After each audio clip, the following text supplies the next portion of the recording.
O presidente Lula abre hoje a sessão de debates gerais na Assembleia Geral da ONU em Nova York, 14 anos depois de seu último discurso. Uma fala na qual defenderá ações para o clima, o combate a desigualdades sociais e mudanças no sistema de governança global. Além do discurso, Lula terá reuniões com algumas lideranças estrangeiras, a começar pelo presidente americano Joe Biden. E segundo o Palácio do Planalto, ele se encontrará com o líder da Ucrânia, Volodymyr Zelensky, depois de alguns desencontros, como na reunião do G7 no Japão em maio. Durante o dia todo, havia dúvida se Lula e Zelensky se encontrariam.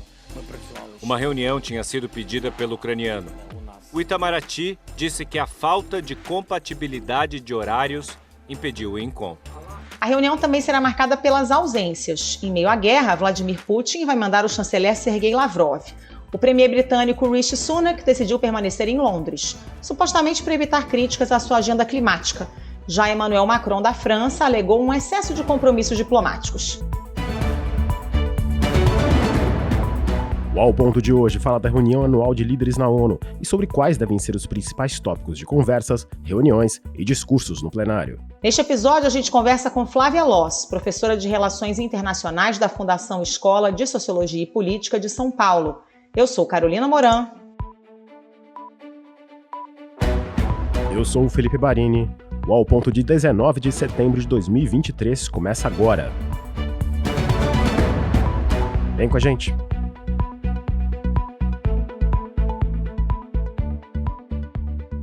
Professora Flávia Loss, antes de mais nada, bem-vindo ao Ponto. A gente conversa sobre essa sessão de debates gerais da Assembleia Geral da ONU, que contará com o retorno do presidente Lula 14 anos depois do seu último discurso.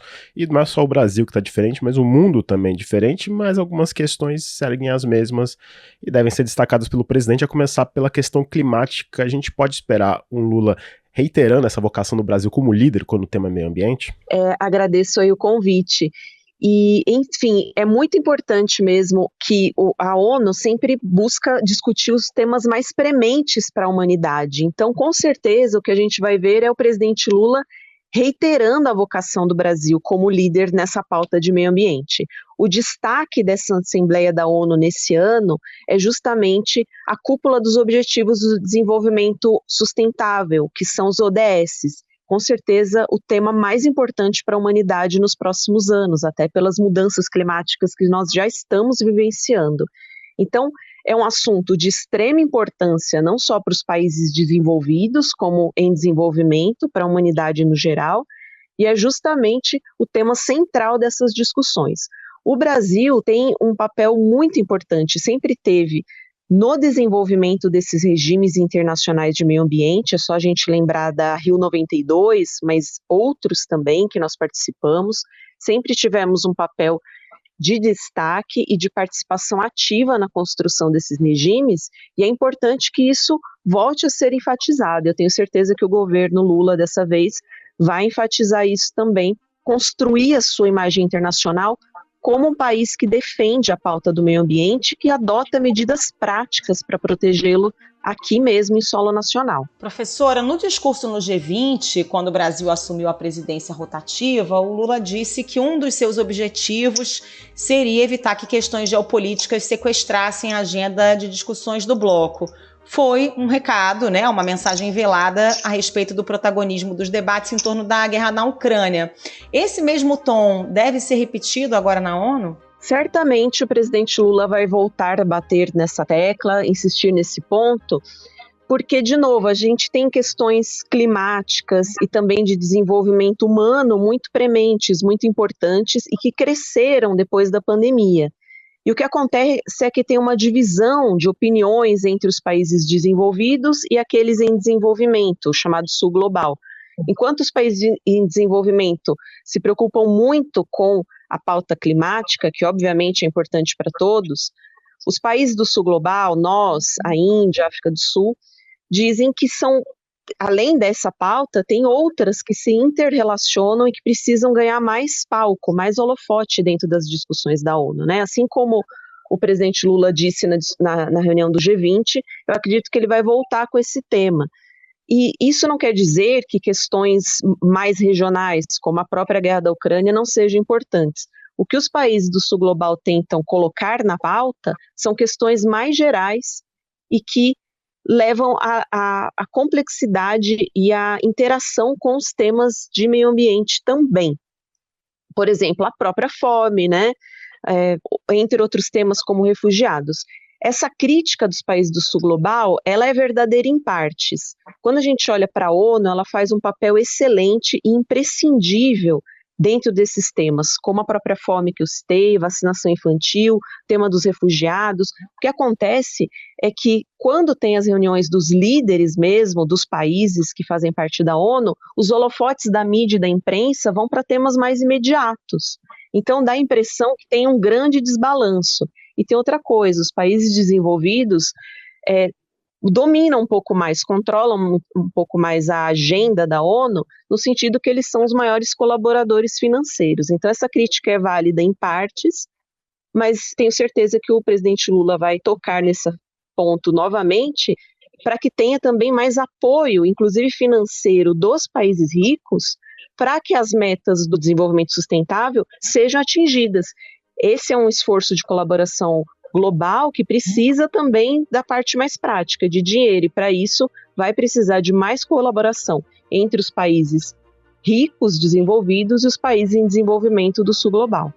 Queria até aproveitar esse gancho entre os países que mandam, que realmente têm voz. O Lula ele vem falando muito em reformas na ONU, especialmente no Conselho de Segurança, que é um pleito antiquíssimo do Brasil, da diplomacia brasileira, mas nesse momento, na sua avaliação, a chance de mudanças mais profundas, ainda mais nesse contexto atual, pode ser perto de zero? De fato, Felipe, esse é o tema mais complexo dessa agenda brasileira e é bem antigo, não só brasileira, mas de outros países em desenvolvimento também. Desde 92, para a gente ter uma ideia, foi instituído um grupo de trabalho dentro da ONU para discutir uma possível reforma do Conselho de Segurança. E desde 2008 existem negociações, mas até hoje a gente não tem uma proposta de texto, para a gente ter uma ideia de como esse assunto está fora, né, da agenda. Existe uma chance, os países reivindicam isso, e aí à frente eu coloco o Brasil, porque é uma demanda muito antiga nossa, mas a inclusão de novos membros é remota ainda, e mais remota ainda é a perspectiva de uma reforma, porque é isso justamente que seria o tema mais importante, o ponto mais importante para a ONU avançar, que tivesse uma reforma não apenas do Conselho de Segurança, mas ainda de outros mecanismos dessa organização internacional, porque a mera ampliação de membros não vai resolver os problemas de como essa organização funciona e de como o Conselho de Segurança funciona. A gente precisaria de algo mais profundo e, infelizmente, não tem perspectivas mais próximas quanto a isso. É importante que o Brasil coloque na mesa, é um tema que precisa ser pensado para os próximos anos. Na conversa com os jornalistas, Lula voltou atrás em relação a Vladimir Putin. Disse que a decisão é da justiça. Não sei se a justiça brasileira vai prender. Isso que decide a justiça não é o governo nem o parlamento, é a justiça que vai decidir. Lula questionou o fato de o Brasil fazer parte do Tribunal Penal Internacional. É importante, eu inclusive quero estudar muito essa questão desse Tribunal Penal, porque os Estados Unidos não é signatário dele. A Rússia não é signatário dele. Então eu quero saber por que o Brasil virou signatário de um tribunal que os Estados Unidos não aceita. Por que nós somos inferiores e temos que aceitar uma coisa, sabe? Professor, há alguns dias a gente acompanhou a polêmica em torno da fala do presidente Lula acerca do Tribunal Penal Internacional, né? Ele chegou a dizer que se o presidente russo Vladimir Putin viesse ao Brasil não seria preso, depois voltou atrás dessa declaração, mas lançou um questionamento sobre a essência do Tribunal Penal Internacional em si. O ministro da Justiça, Flávio Dino, disse também que a corte opera de uma forma desequilibrada.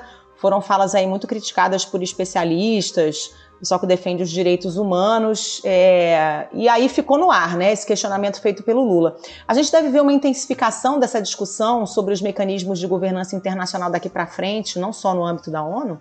Eu acredito que sim, porque os problemas de governança internacional atingem todas as organizações, não apenas o sistema ONU. O sistema ONU é o mais importante, é o símbolo desse multilateralismo, mas os problemas de governança, de confiabilidade, tudo isso está perpassando todas as organizações internacionais, né?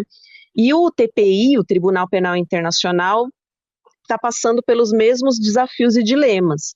Essas organizações acabam perdendo um pouco da sua relevância porque os países desenvolvidos ou não participam ou não obedecem às suas normas, e os países em desenvolvimento sentem que as suas pautas e os seus problemas não estão representados. Então a gente está vendo um aumento dessa clivagem, dessa divisão entre os países dentro das organizações internacionais. Isso é um problema mais sério do que a gente imagina, porque como a gente diz dentro das relações internacionais, o multilateralismo é mais do que a cooperação entre 3 ou mais países. É também a adesão dos países, dos estados, em torno de um projeto de compartilhamento de normas e valores comuns. Isso seria muito importante que fosse retomado, essa defesa do multilateralismo para enfrentar os maiores problemas que a humanidade atravessa. A gente acabou de passar por um grande desafio que foi a pandemia, e vocês viram o quanto foi necessária a cooperação internacional. Mesmo com muito dinheiro, os países ricos não conseguiram resolver sozinhos o problema, né? Então, fica aí um chamado, e eu acredito que o Brasil, pela sua tradição de política externa, fará isso, ao reforço do multilateralismo, que hoje vive uma crise. A gente falou há pouquinho tempo nesse episódio sobre a Ucrânia, e agora a gente está gravando 2h10 da tarde de segunda-feira. O jornal Globo revelou agora, nesse instante, que o presidente Lula vai se encontrar com o presidente ucraniano Volodymyr Zelensky às margens da Assembleia Geral. Ele também vai se encontrar com Joe Biden. A gente pode esperar um novo apelo por uma mudança de postura do Brasil sobre o conflito, sobre a invasão russa? Certamente, eu acredito que o Brasil novamente vai ser convidado a adotar uma postura mais dura e mais crítica ao governo de Vladimir Putin, tanto pelos Estados Unidos quanto o próprio Zelensky, né, presidente da Ucrânia, e dificilmente isso também vai ocorrer, porque o governo Lula já deixou clara a sua posição no início desse ano, de 2023, sobre o conflito, né, e vai insistir no ponto mais chave para a política externa brasileira, que é uma tentativa de negociações de paz. Isso também é muito difícil que aconteça, o próprio Zelensky já disse que não vai aceitar uma proposta de paz que venha de terceiros países, né? Mas provavelmente o Brasil vai sofrer essa pressão. Porém, eu queria ressaltar, já que vocês deram essa notícia em primeira mão, que é muito importante que ocorra essa reunião entre o presidente Zelensky e o presidente Lula, para que se aparem algumas arestas das declarações que o presidente Lula deu no início do ano. A postura do Brasil ainda está dentro de uma tradição da política externa brasileira, não é uma postura contra a Ucrânia, né? Só que é uma postura de não criticar duramente o governo Putin. Então, sem colocar juízo de valor nessa questão, nessa posição brasileira, mas é importante que não é uma posição contra a Ucrânia, e que o Brasil vai insistir, assim como outros países do sul global, como a Índia, a África do Sul, de que haja uma tentativa de negociações para a paz. Vamos ver o que vai ter de desdobramento disso, então. Professora, no ano passado, o então presidente Jair Bolsonaro usou o púlpito da ONU para fazer um discurso praticamente de campanha eleitoral, né? E com ideias diametralmente opostas ao do atual governo Lula. Essa mudança de visões de país e de mundo de um ano para o outro pode ser considerada como uma das mais extremas nessas últimas décadas na ONU? Olha, com certeza é uma das mais extremas, mas não é a mais, porque quando a gente pega as diferenças de postura do ex-presidente dos Estados Unidos, Trump, e do atual presidente Joe Biden, a gente vai ter opiniões sobre o funcionamento da ONU e do multilateralismo ainda mais extremas. O que aconteceu no caso do Brasil no ano passado é que a gente estava vivendo, né, um momento de eleições, já de campanha, né, que estava começando, e aí o presidente Bolsonaro usou muito mais para falar das conquistas do seu governo e até atacar alguns adversários políticos, o que foge do tema da Assembleia Geral. Como eu disse no começo, a Assembleia Geral visa colocar em pauta os problemas da humanidade, os problemas coletivos. Claro que você pode dar exemplos do seu país, né, caso o líder esteja ali discursando, mas nunca tratar de questões domésticas, não é esse o intuito, né? E mais importante ainda é que sejam propostas ações de cooperação internacional para solucionar esses problemas, que é o que vai acontecer em relação aos objetivos do desenvolvimento sustentável. Então, nesse sentido, o discurso do presidente Lula vai ser a volta da normalidade da participação do Brasil na ONU. A gente falou bastante do Lula, que é o foco desse episódio, mas também alguns outros líderes estrangeiros que vão discursar no plenário em Nova York. Então, gerando uma certa expectativa, vai começar pelo próprio Zelensky, que vai a Nova York, ele vai a Washington também se encontrar com o Joe Biden. O que a gente pode esperar desse discurso? Ele vai usar essa plateia majoritariamente positiva para fazer apelos mais agudos contra a invasão russa? De fato, dessa vez a participação dele é muito esperada porque ele vai presencialmente. Ano passado ele participou apenas de maneira virtual. E o presidente Zelensky é sempre muito hábil em aproveitar esses fóruns internacionais para ressaltar a importância de ajuda à Ucrânia. E principalmente ele coloca a Ucrânia como um país que está defendendo a democracia contra uma autocracia. Então ele também tenta colocar esses valores democráticos em contraposição à Rússia, né? E tenta juntar aí, arrecadar esse apoio, não só financeiro, mas também no nível da retórica do resto da comunidade internacional. Só que agora ele enfrenta um cenário ainda mais desafiador, porque a tão esperada contraofensiva ucraniana não teve os resultados esperados. Estavam esperando muito, né, daquela contraofensiva que seria na primavera e no verão europeus, não deu os resultados, não recuperaram os territórios perdidos, e agora também ele enfrenta, ou seja, ele precisa ainda mais do apoio dos países ricos, desenvolvidos, e ele enfrenta o racha entre os países desenvolvidos e do sul global. Então ele tem a dupla missão nessa Assembleia Geral das Nações Unidas de manter os países desenvolvidos, a Europa e os Estados Unidos, engajados e mandando dinheiro para subsidiar a defesa ucraniana, e ao mesmo tempo ser diplomático com os países do sul global. Entre eles o Brasil, que estão buscando uma saída diplomática. Ele não vai poder bater de frente com esses países também, né? Israel teve um dia de protestos contra o primeiro-ministro Benjamin Netanyahu. Os manifestantes ocuparam rodovias e estações de trem em Tel Aviv. Na porta do Ministério da Defesa, militares da reserva fizeram uma corrente humana. À noite, a polícia usou canhões d'água para dispersar as pessoas. Em Jerusalém, houve protesto perto do parlamento, que corre para aprovar o projeto do governo que enfraquece o poder judiciário. Em Washington, os presidentes dos Estados Unidos e de Israel se encontraram. Isaac Herzog disse que conversou com Joe Biden sobre a situação interna de Israel, entre outros assuntos.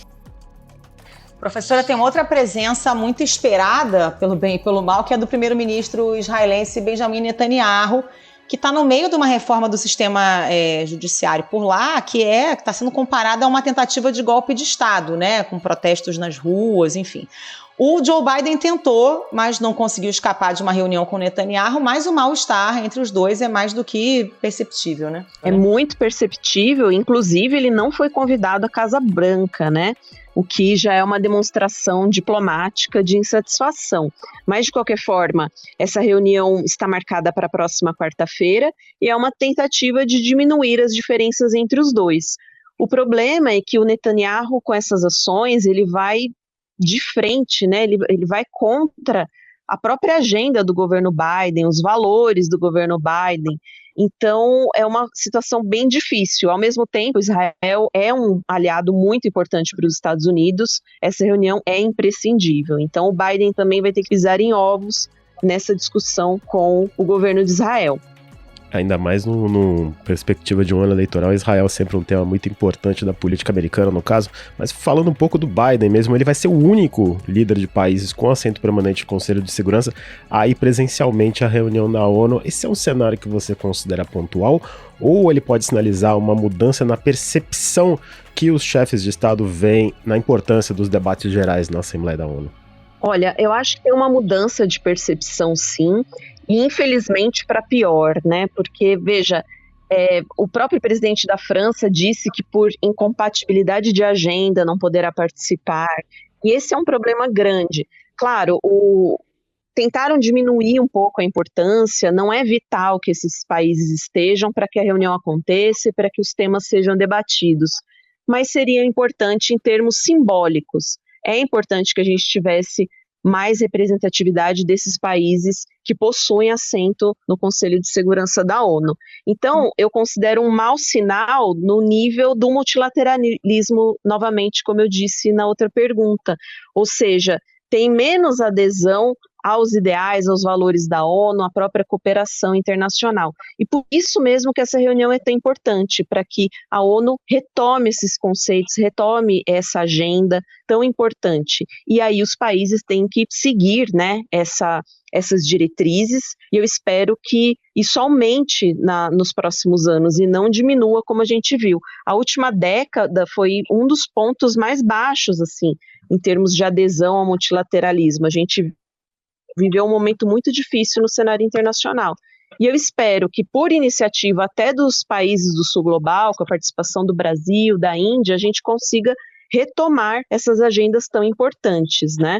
Ainda mais para os desafios que são cada vez mais interligados, cada vez mais globais. Eu sei que parece um pouco repetitivo falar isso, mas essa questão ambiental, ela é totalmente interligada. Não é possível vencê-la sem cooperação internacional.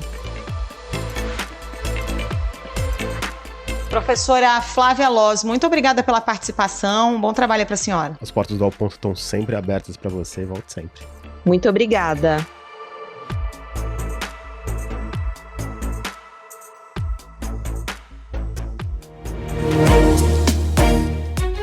Esse foi o Ao Ponto de hoje, o podcast diário da redação do Globo. Nessa conversa, a gente conta com a participação de toda a equipe do jornal, as mesmas pessoas que levam até você informação e análise de qualidade todos os dias. Quer saber mais? Assine o Globo. Acesse assineoglobo.com.br e confira todas as notícias e reportagens especiais. A edição desse episódio foi de Luan Oliveira, a produção de Ana Clara Serafim. Até mais. Até mais.